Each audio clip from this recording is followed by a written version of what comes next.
Welcome to my YouTube channel, Everything Medical. Today's video, we shall be looking at the anatomy of the calf muscles. The calf muscles are those group of muscles that forms the posterior compartment of the leg. They are those superficial muscles that form the posterior compartment of the leg because the leg is compartmentalized into two, the anterior compartment and the posterior compartment. Among these two compartments, the posterior compartment is the largest. Now, the posterior compartment is being divided into two layers, the deep layers and the superficial layers. So, the muscles that form the calf muscle forms the superficial layer of the posterior compartment of the leg. And these muscles are three muscles. What is the function of this muscle? What are the primary function of the calf muscles? The calf muscles are those muscles that helps us during running, jumping. It helps us during strolling, so many movements.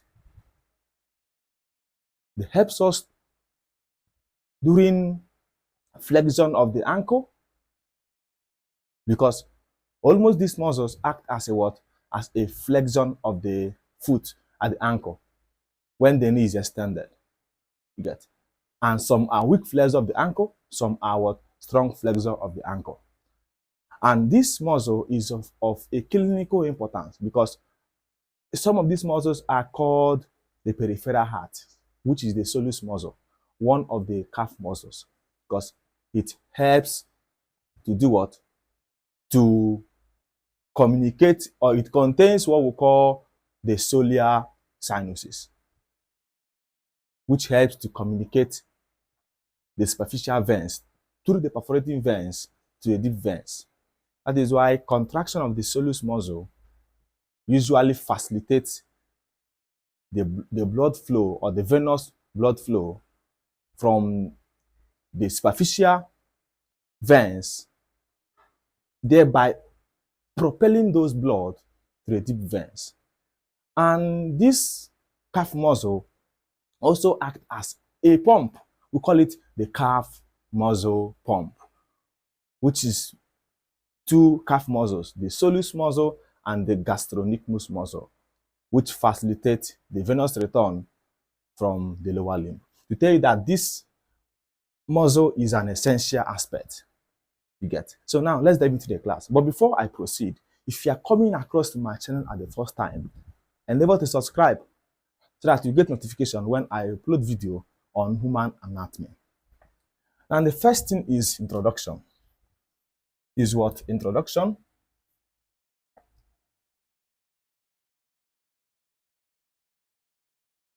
What is calf muscle? Calf muscles are those group of muscles that form the superficial layer of the posterior compartment of the leg. As the calf muscle. What is their general function? The general function are numerous. It helps us during jumping. It's the muscle that helps us to jump. Running, it is the muscle that mostly help the athletes to perform their work and people who engage in sport, because it helps during running, jumping, strolling, even the flexion of the ankle. You get. So it tell you that this muscle is an of essential aspect. Now, what are those muscles that are formed or that makes up the calf muscle? You have number one, or the component of the what? Of the calf muscles. Component.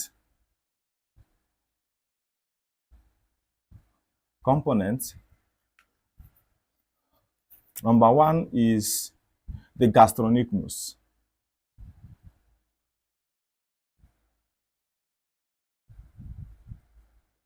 The gastrocnemius. Number two muscle is the soleus muscle. Soleus muscle. While number three is the plantaris muscle. The plantaris muscle. Now these are the muscles that forms the what? The calf muscles. Majorly is these two muscles, the gastrocnemius and the soleus muscle. The plantaris muscle is an accessory calf muscle. You get. Then what? Accessory calf muscle. You get. Now, although it is one of them, sir. Now, let's give a detailed study on this muscles. The first muscle which I'll be looking on is the gastrocnemius. The gastrocnemius. The gastrocnemius. Now, this diagram shows us the gastrocnemius muscle.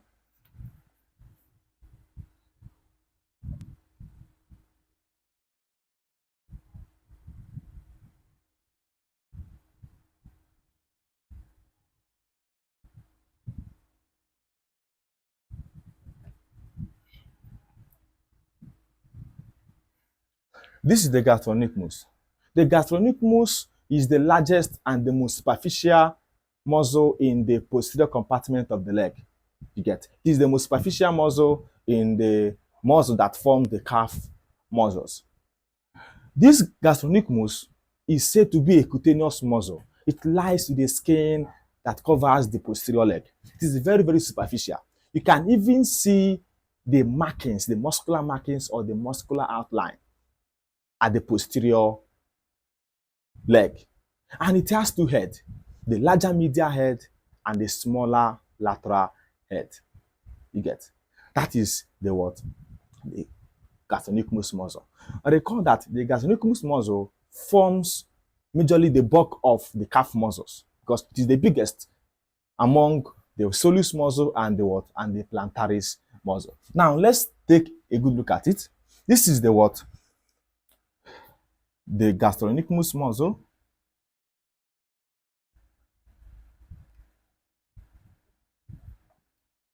This is the gastrocnemius muscle. It has what? Two heads of origin.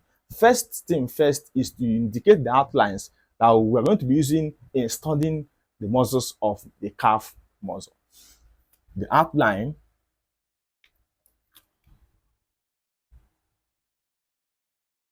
we have first is the origin, second is the insertion, third is the nerve supply, while fourth is the what? Action. Now let's start with origin. The gastrocnemius muscle has two heads of origin. Number one is the what? Is the larger medial head, and two is the what? Is the lateral or the smaller lateral head. Now pay attention. Here is the larger medial head, the larger medial head, or the medial head of gastrocnemius. This is the lateral head, which is the smaller head. The lateral head. Now, the medial head of gastrocnemius originates with its broad, flat tendon. It originates with its what? Broad, flat tendon at the posterior superior aspect of the medial condyle of the femur, below the important region. You get?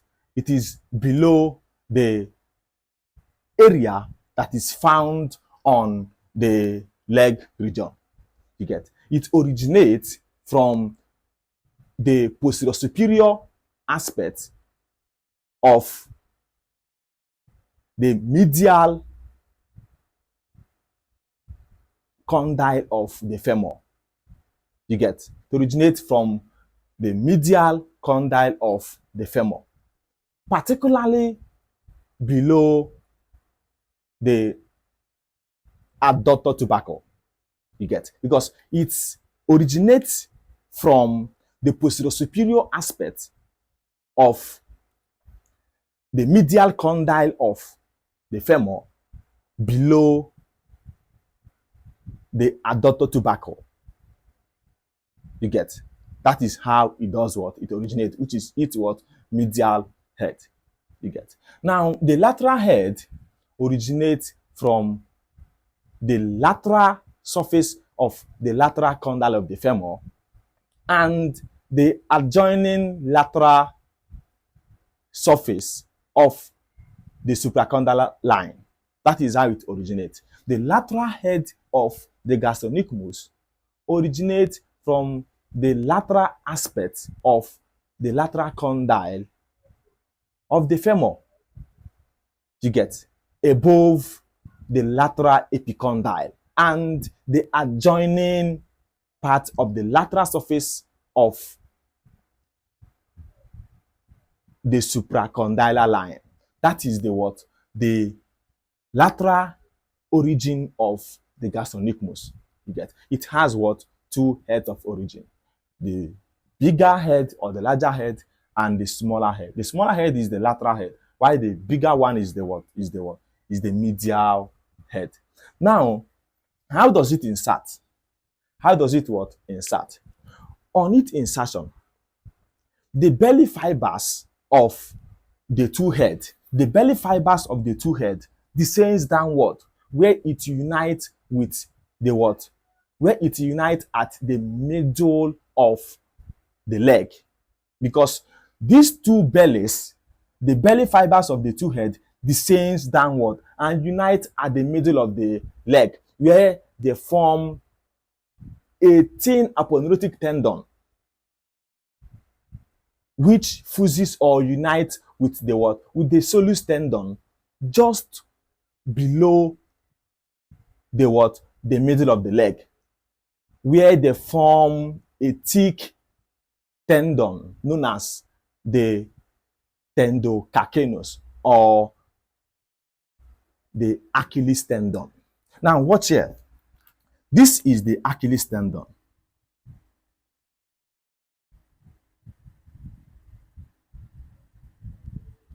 This Achilles tendon can be called the tendocalcaneus.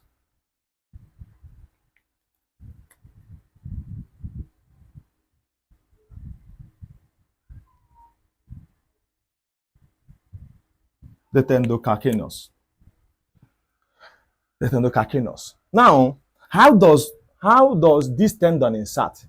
This tendon inserts at the middle the middle to third of the posterior surface of the calcaneus, because this is the calcaneus bone. This is the calcaneus bone. This is the calcaneus bone. This is the calcaneus.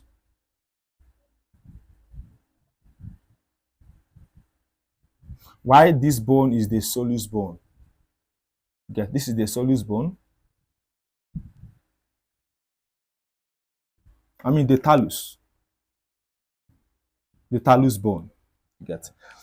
Now you have seen how the tendon of this gastrocnemius insert, because as they are trying to insert, the belly fibers of the two heads descends what? Downward and unite at the middle of the leg, where they form a thin aponeurotic tendon, which also unites with the soleus tendon just below the middle of the leg to form a thick tendon known as the what? Achilles tendon, which descends downward to be inserted at the middle to third of the posterior surface of the calcaneus. Now, this is the what? The calcaneus bone, where it inserts. You get. And because that the Achilles tendon can be called the tendocalcaneus. You get. It can be called what? The tendocalcaneus. That is how it is being what? Fashioned. Now, on the nerve supply, the gastrocnemius is being innervated by the tibial nerve and the popliteal fossa. You have to understand that superior here, this region you get is the popliteal fossa, you get, which is a diamond-shaped depression located at the posterior knee, you get, or at the back of the knee. This is the what? The popliteal fossa. Recall that the two heads of the gastrocnemius forms the inferior boundaries of the what? Of the popliteal fossa, which is the inferior medial boundary and inferior lateral boundary. You get. You can see that the medial head of the what? Of the gastrocnemius forms the what? Inferior medial boundary of the popliteal fossa, whereas the lateral head of the gastrocnemius forms the what? The inferior lateral head of the popliteal fossa, which is being supplemented by the plantaris muscle. Watch this region here. This diagram here shows us all the calf muscles. Depict all the calf muscles. Watch. Now, this is the small belly of the plantaris muscle, which is being supplemented to form the inferior lateral boundary of the popliteal fossa. This is the small belly of plantaris muscle. Now, this is the lateral head of gastrocnemius, lateral head of gastrocnemius. This is the medial head, which is bigger. Medial head of gastrocnemius. You get. Now, recall that the plantaris muscle descends downward. That is why the plantaris muscle is a small muscle with a short belly and a long tender or a long slender tendon. You get. It is found between the gastrocnemius and the soleus muscle. Now, recall that this remains our what? Gastrocnemius, because we have the two heads. You get the gastrocnemius.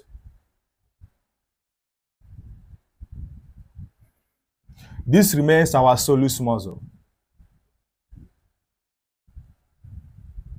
Soleus muscle, which can be called the peripheral heart. Now, this is our plantaris muscle also. Plantaris muscle. This also remains our soleus muscle. You get. Now, this also remains our what? Our gastrocnemius muscle, because the belly fibers of the two heads descends downward.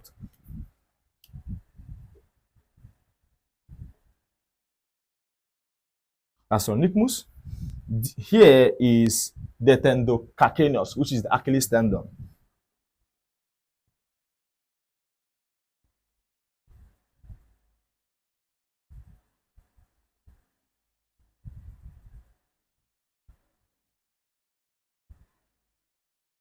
The Achilles tendon. This is our calcaneus. This remains our talus. Now, this diagram shows us the structural organization of the calf muscles.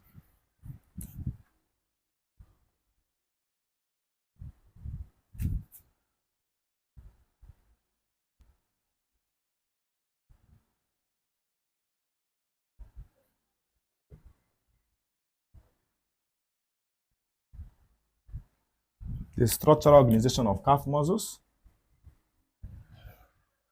Now, let's delve into the action. What is the action of the gastrocnemius? The gastrocnemius is the chief plantar flexion of the foot at the knee, when the foot at the ankle, when the knee is extended. It is the what? The chief plantar flexion of the foot at the ankle when the knee is extended. That is the number one function. The number two action of the gastrocnemius is that it is also a flexor of the knee. It's also a what? A flexor of the knee. The number three action of the gastrocnemius is that it provides rapid movement during running and jumping. It provides rapid movement of the foot during running and jumping. That is the number three actions of the what? The gastrocnemius. Get? Because it helps us during what? Running and jumping by facilitating the movement of the foot. So that is it. The next muscle we shall be looking at is the what? Is the soleus muscle. The what? The soleus muscle. Now, watch this diagram. Watch this diagram. This diagram shows us the soleus muscle. Here is the soleus muscle. The soleus muscle. The soleus muscle is an important muscle. You get. It's an important muscle of the calf muscle. It can be called the peripheral heart because of its solar sinuses, you get, which helps to communicate the superficial veins by the perforating veins to the deep veins. The contraction of the soleus muscle does what? Helps to pump blood from the superficial veins to the what? To the deep veins. That is why it's called the peripheral heart. Let me write it there.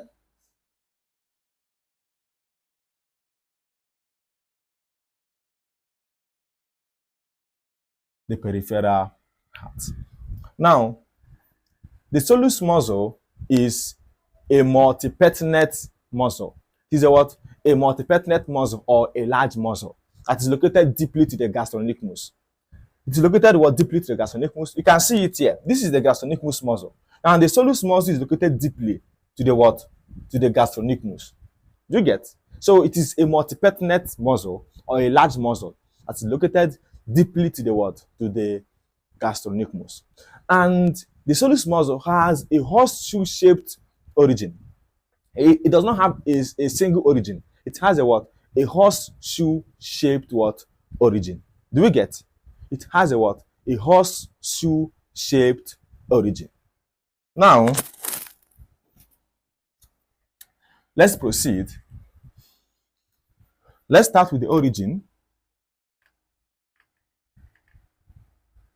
What are the origin of the soleus muscle? Because that I said that it has a horseshoe-shaped origin. It has a horseshoe-shaped origin. Now, watch here. This is the fibula.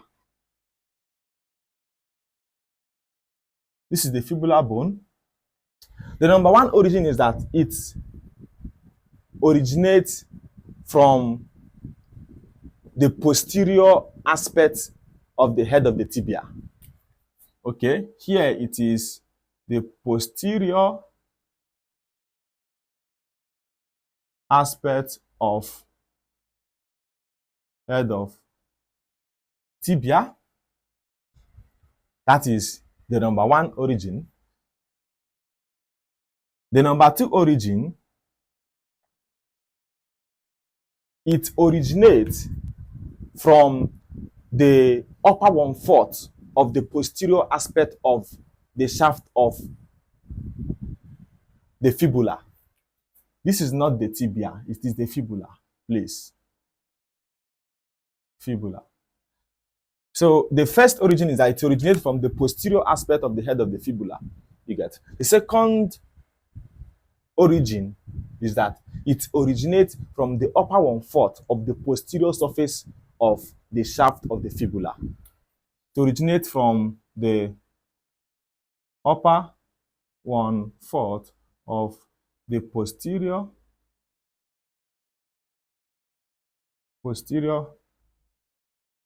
surface of shaft of fibula. Now, the next origin, which is the number 3 origin, is here. It originates from the tendinous arch connecting the tibia and the fibula. Tendinous arch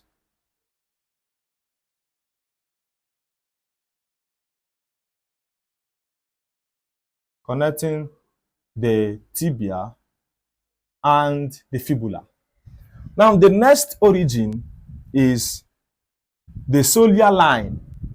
It originates from the solear line and the middle 1/3 of the medial border of the tibia. You get the solear line. It originates, which is this fourth origin, the solear line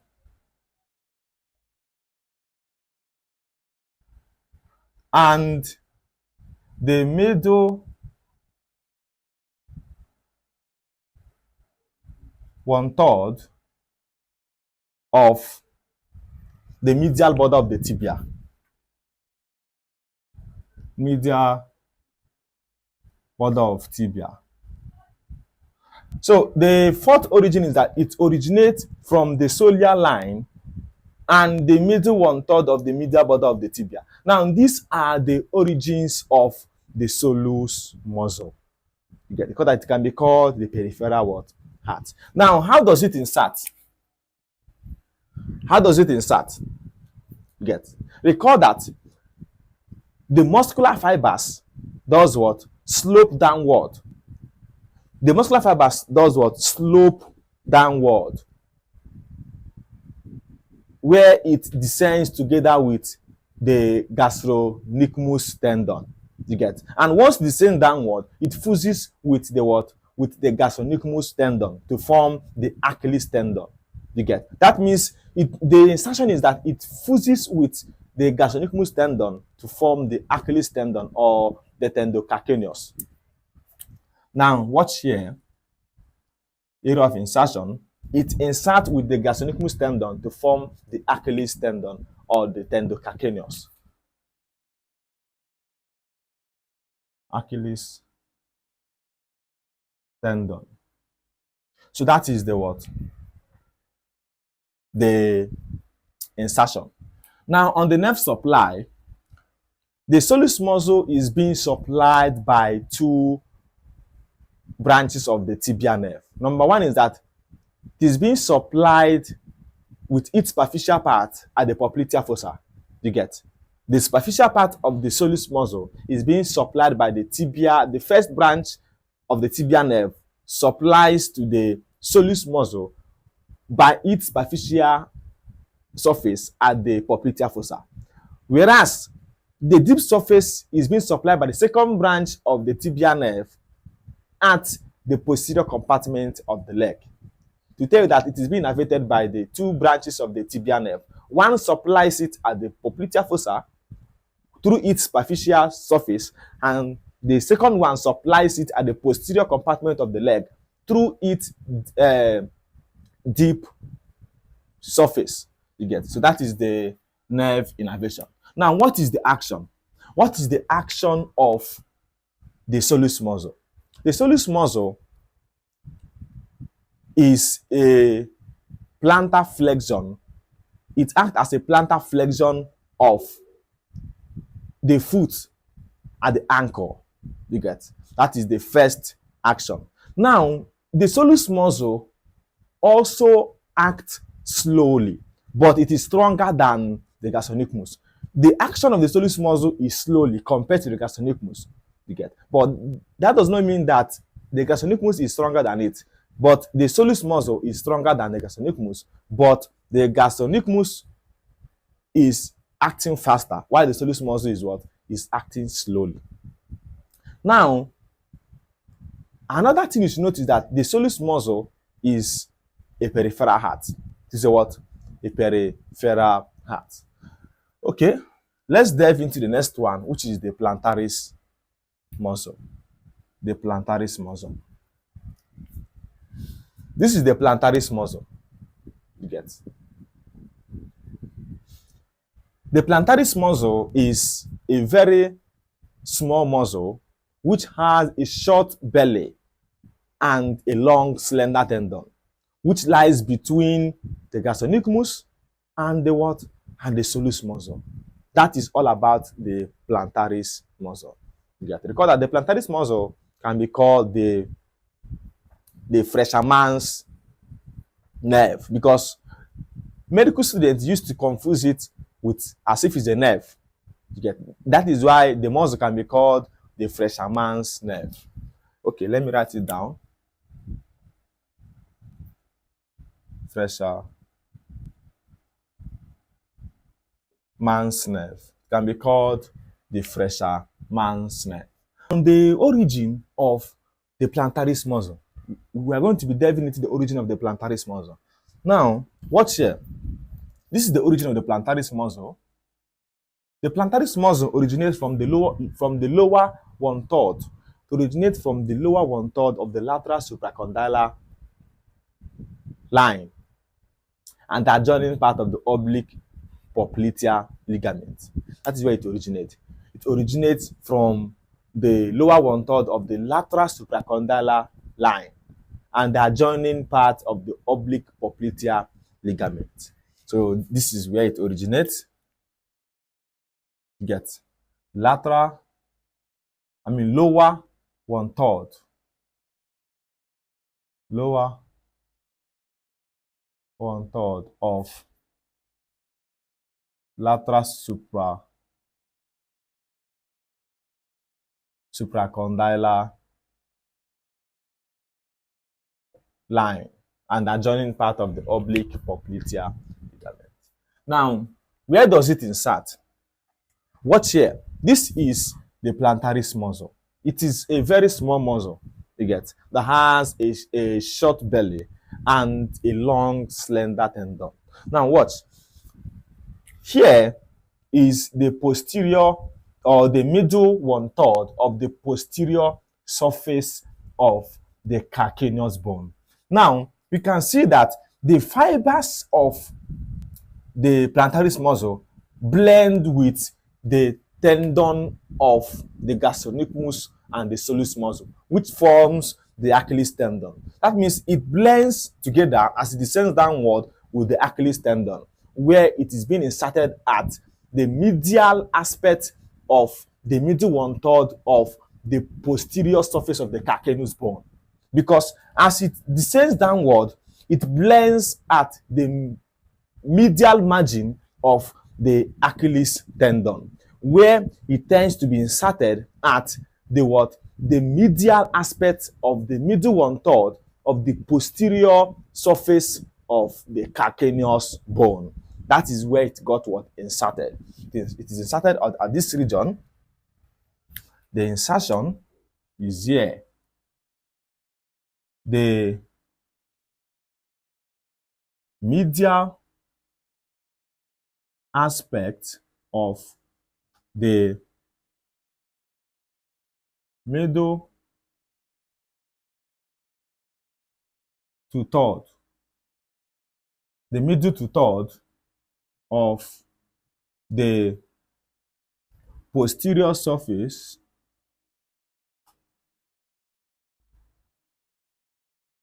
of the calcaneus bone.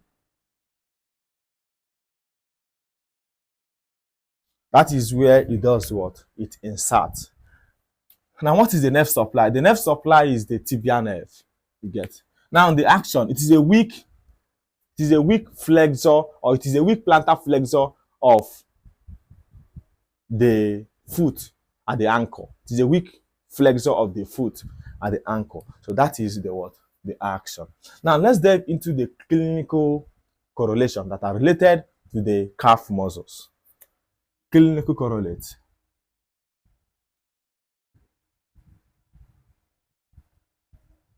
Number one is compartment syndrome.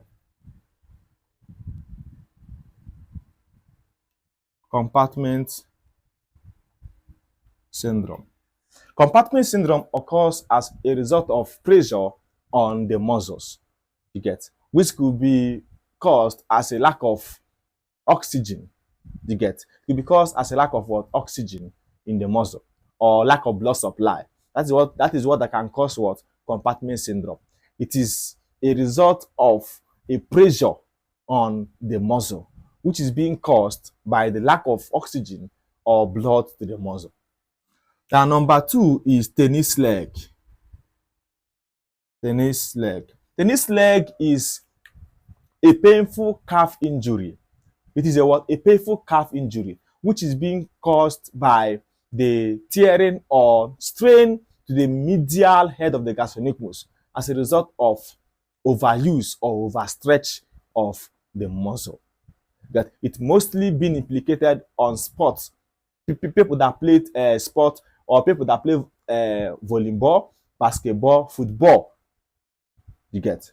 Now, the next one, the number three, is muscle strain.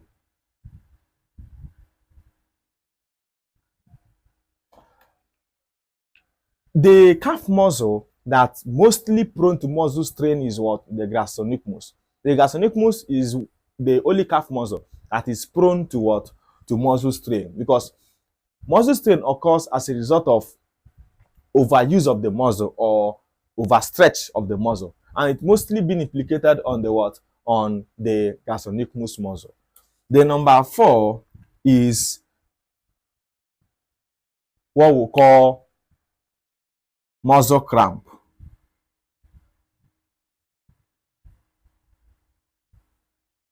Muscle cramp. Muscle cramp occurs by plenty pathology. You get? There are plenty surrounding diseases that can cause muscle cramping. You get? Now, the number 1 thing that can cause muscle cramping is when there's accumulation of what? Lactic acid on the muscle. You get? Or lactate. It can lead to what? Muscle cramping. You get? Or muscle pull. That is it. Now, these are the clinical conditions that are associated with the what? With the calf muscle. And again, that there could be muscular hypertrophy or muscle atrophy. Number 5, muscle atrophy, which is the death of a muscle. It can be implicated. Then number 6, there could be muscle hypertrophy, that is enlargement.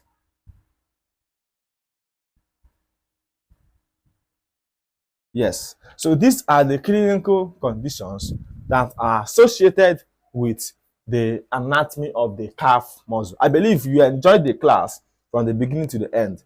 Endeavor to subscribe and hit the notification button so that you get what notification when I upload video of human anatomy. Thank you so much for staying to the end.